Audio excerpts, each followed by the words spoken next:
seja muito bem-vindo ao Maurício Salerno. Nesse canal aqui a gente fala sobre perícia grafotécnica de uma forma descontraída e simples. Se você é uma daquelas pessoas que está em busca de uma nova profissão para trabalhar de forma autônoma, direto da sua casa, com liberdade geográfica, com tempo para estar mais perto das pessoas que você ama e construir uma independência financeira, essa talvez seja uma excelente oportunidade para você. Este vídeo vai servir para esclarecer a dúvida de muitas pessoas que me perguntam sobre as formas de remuneração, os pagamentos de honorários que o perito recebe. Então, eu vou falar com vocês sobre 3 formas de pagamento que o perito recebe. Então, papel e caneta na mão para você anotar isso e eliminar essa dúvida de uma vez por todas aí. Antes, se você já gostou desse conteúdo, não esquece de deixar um like, se inscrever no canal, ativar o sininho aí para você receber esses vídeos em primeira mão, que eu tenho certeza que se você é uma pessoa interessada em perícia grafotécnica, vai fazer todo sentido para você. A primeira forma de remuneração que eu vou citar, e não tendo uma ordem, mas eu preciso começar por alguma delas, é a justiça gratuita.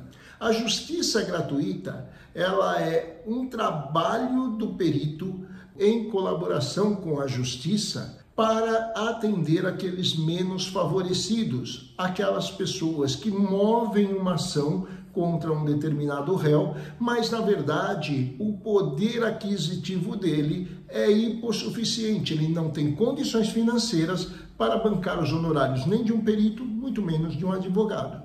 Então, ela recorre ao benefício da justiça gratuita, que é onde o juiz, através de uma documentação que pede lá para esse autor, ele vai avaliar se essa pessoa realmente tem um estado de pobreza de tal forma que não consegue bancar esses honorários. Se ele concluir por isso, ele determina que aquela pessoa será uma pessoa beneficiada pela justiça gratuita e então aciona-se a Defensoria Pública, que tem lá uma reserva monetária para poder cumprir com uma tabela que enquadra o trabalho do perito grafotécnico nessa tabela. E como que funciona essa tabela? Isso é de estado para estado, de tribunal para tribunal. Mas de estado para estado a gente pode dizer o seguinte, que normalmente é observado a complexidade desse trabalho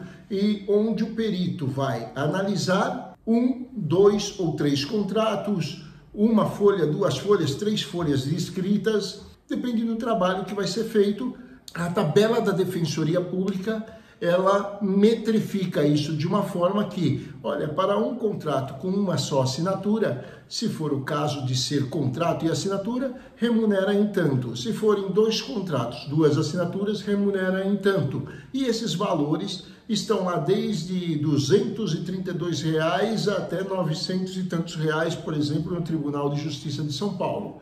Os demais tribunais, cada um tem os seus valores ali, tá bom? E quando você, na condição de perito, é convidado a trabalhar dentro de um processo como esse, como que você recebe? Recebe, então, como eu disse aqui, pela tabela da Defensoria Pública. À medida que você faz o seu laudo pericial, você dá o aceite lá, essa nomeação, faz o seu laudo pericial e quando você dá o aceite a essa nomeação, então vem lá o valor que a Defensoria Pública precisa depositar em juízo para que você, perito, comece então os seus trabalhos periciais. E aí você já vai conhecer esse valor.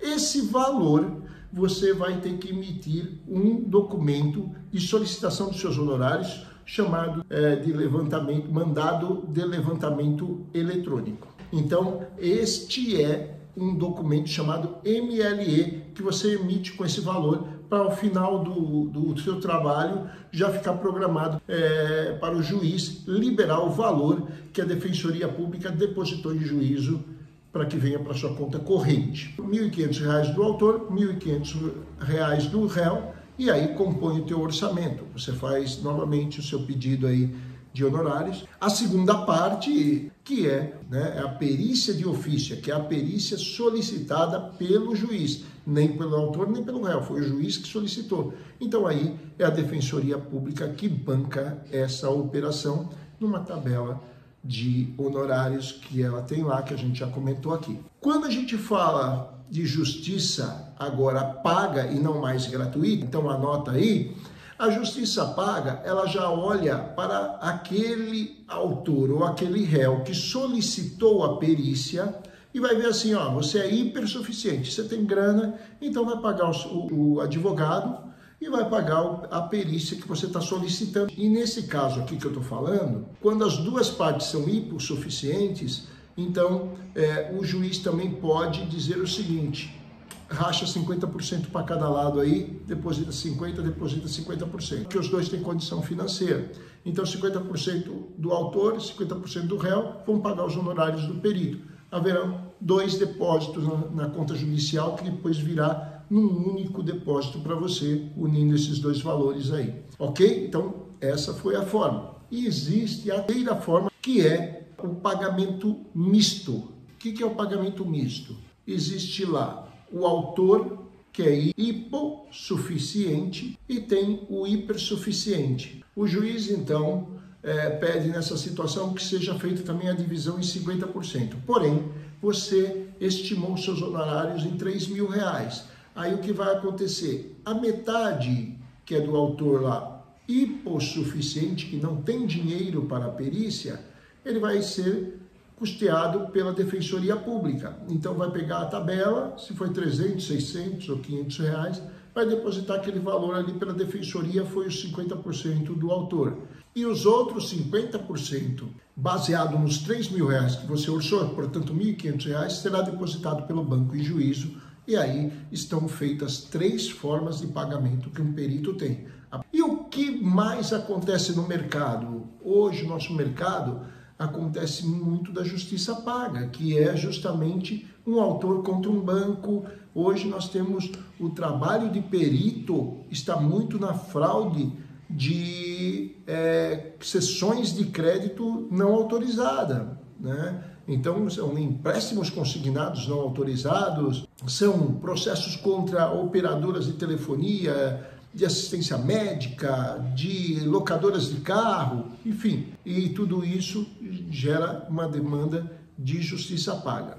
Se você gostou desse conteúdo, novamente não esquece aqui de deixar o like, não esquece de se inscrever no canal e também ativar o sininho para você receber essas informações em primeira mão. E vai aí nos comentários e faz o seu comentário se você conhecia essas formas de remuneração do perito grafotécnico. Um forte abraço, nos vemos no próximo vídeo.